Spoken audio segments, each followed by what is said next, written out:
Hello, everybody. I'm Georgios Diapoulis. I am university teacher at Chalmers University of Technology and University of Gothenburg in Gothenburg, Sweden. I will be presenting you my paper on teaching Strudel to young girls, realizing live coding through performance practice. Now, creative coding is a course we did at Chalmers. It's a Chalmers initiative.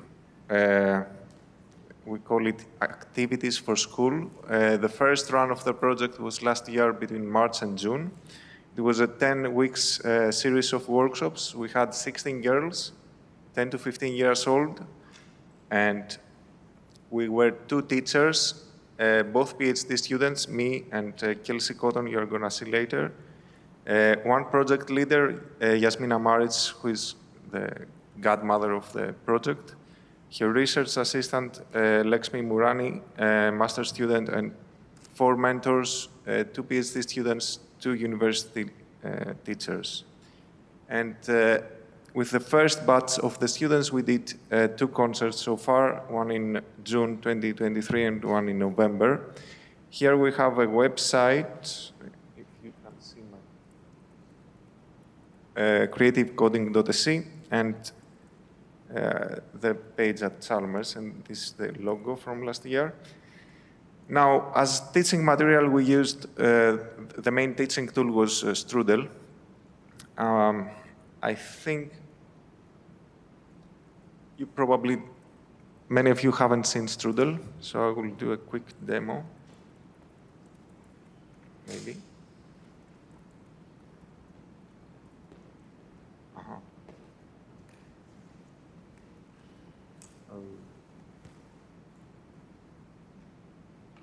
So I cannot mirror my screens, right?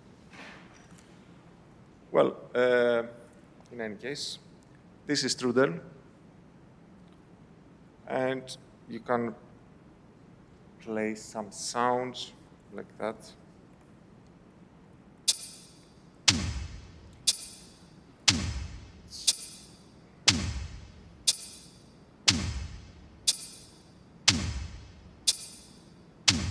Quite simple, straightforward. And,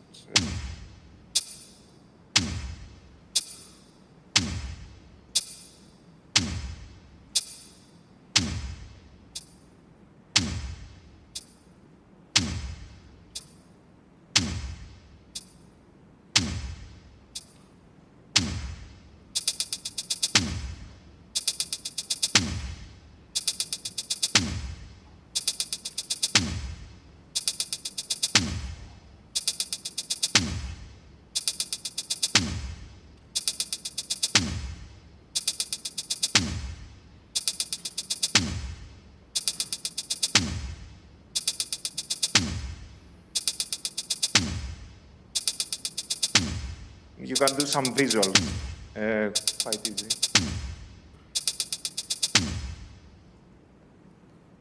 And now, back.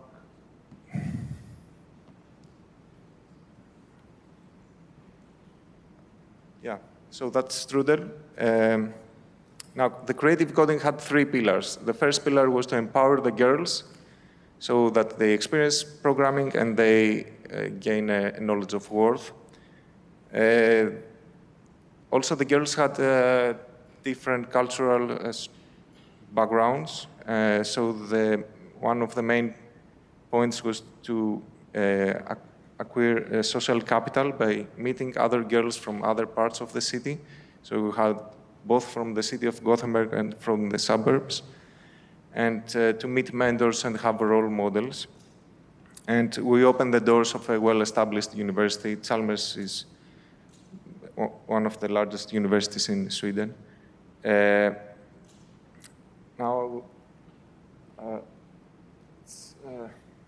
this is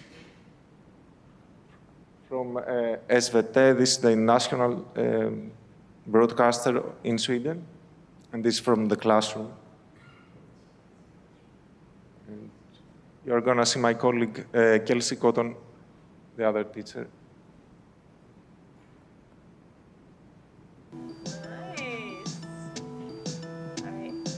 There's a couple of different purposes. I guess the main purpose is for them to have fun and to learn new skills about how they can be creative with coding and all of the different things that they can do with computers. But it's also really about empowering them as well to connect them with different role models that, hey, you could maybe do something like this one day, and to show them that technology doesn't have to be scary. I have never done something like this before. This is my first one. Will you continue after this? Yeah, I want to. And do what? I want to make it more like interesting and like some more fun. It's very Studio Ghibli. Is it okay if I just close this? It's very loud.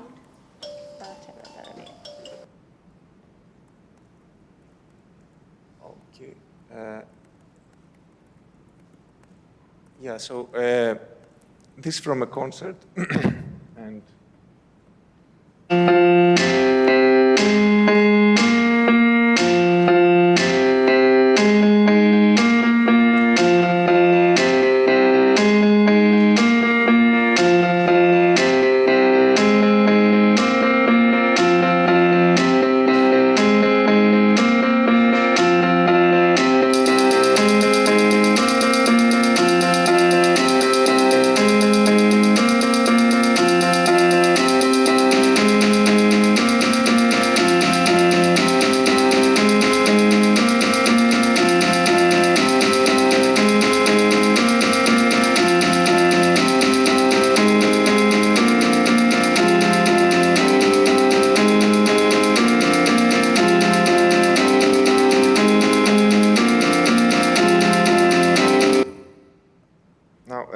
this is a solo performance.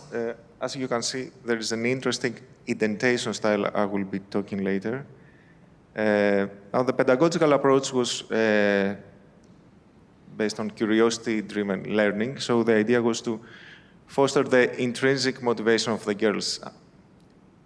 So in contrast to the extrinsic motivation, which would be that their parents tell them, okay, go to this course because you are going to learn some coding and it's at Chalmers and it's good for you, etc. The idea was that the girls want to write code and make music. Our approach as teachers was to be as guides on the sides and not as the sage on stage. And the practices in the classroom was that we had no slides and no lecture notes, no homework. We wrote some list of commands on the blackboard, and we advised them to document and practice at home. And also in the classroom, we advised them to practice. Now, this year we also rerun, so we have modified a bit the methodology there. So this year we have a website, for instance, with some examples. But last year we did not. My methodological tools for this paper are my reflective diaries, which were in an unstructured manner. So I had diaries, not after every session, but I had a total of 9, if I remember. Diaries are important for the pedagogical development of the teacher, so to get to know what worked well, what did not. And I reached out in the community, mainly in the Discord server of Strudel and Tidal Cycles, which I got a lot of help, and in the GitHub community. And our goals as teachers was to basically teach them to write simple programs, not to live code. So live coding just came up as a kind of a need to perform. Now, the planning and preparation, I will discuss briefly about this. We had 4 weeks of, let's say, theory of the basic commands like sound, nodes, stack, how you combine different patterns, and then some more things like color, gain, speed, etc. in Strudel, all this. By the way, I didn't mention that maybe that Strudel is a JavaScript version of Tidal Cycles, in case this is unclear. And from week 5 onwards, we practice in classroom. And we try also to promote collaboration, to motivate them to collaborate with each other. Now, what worked well in the classroom was that the basic programming concepts were easy to understand for the girls, like sound, note, stack, color, gain, etc. On the fourth week, we had sound sampling. So the girls recorded samples, and then we upload them on free sound, where we could also import from free sound to Strudel. And that worked well overall.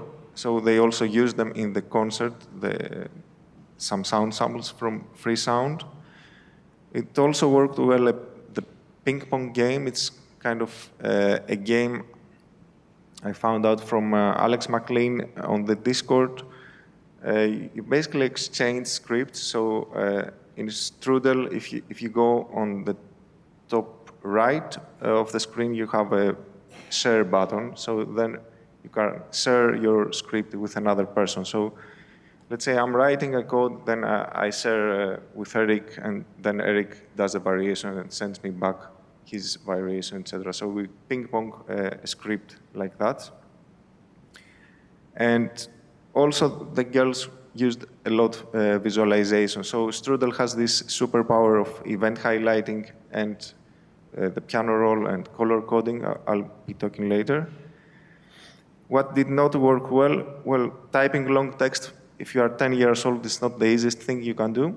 So the old URL, for instance, of Strudel, which was strudel.tidalcycles.org, it was super long for the girls. Nowadays, it's strudel.cc. Sound filters, let's say, more complex concepts in music production, like sound filters, sound effects. The girls like them, but they never really use them. There was no need for such things. So one of the main outcomes of the paper is that you can have a starting kit, let's say for Strudel, with less than 20 commands. And the idea here is that with a small tool, you can build a large complexity, basically, as that was evident from the girls in the classroom. They didn't use no more than these commands, and they end up making very complex programs. Now, before in the video we saw this indentation style. I don't really know the reason, but I guess because the girl was uncommenting different lines, probably the case that it was a helpful indentation style for her way. And she played fantastically, and she's actually a very good live coder. And as a closing note here, overall, from my experience of last year and this year, the main takeout is that if you use visualization a lot, so here we see Strudel has by default this event highlighting. I'm talking about these rectangulars on the HH16, etc. Color coding, so you have a color code of let's say the pink here on the note and the pink on the piano roll. And then you also have a piano roll. Nowadays, Strudel has more visualizations like spirals and scopes and emojis and you name it. And now to one of the other main point of the paper is that how the girls came into live coding. Well, basically by mistaking the general rehearsal. On this slide, when this girl was rehearsing just the last day before the performance, she took the laptop, shared her screen, and then most of the code was commented out, and she pressed play. So right there, me and the other teacher just motivated her to uncomment and comment again the code and press the update button. apparently this was something that she was doing on her own, practicing in the classroom. I had seen that, that she was uncommenting and commenting code just to reduce the complexity and just hear each line. But what she couldn't understood is that this is like a valuable performance practice to just comment and uncomment code, and that became evident during rehearsal, like the dress rehearsal. So I thank you, and get in touch.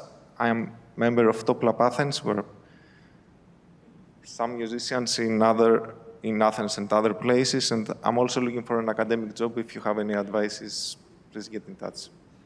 Thank you.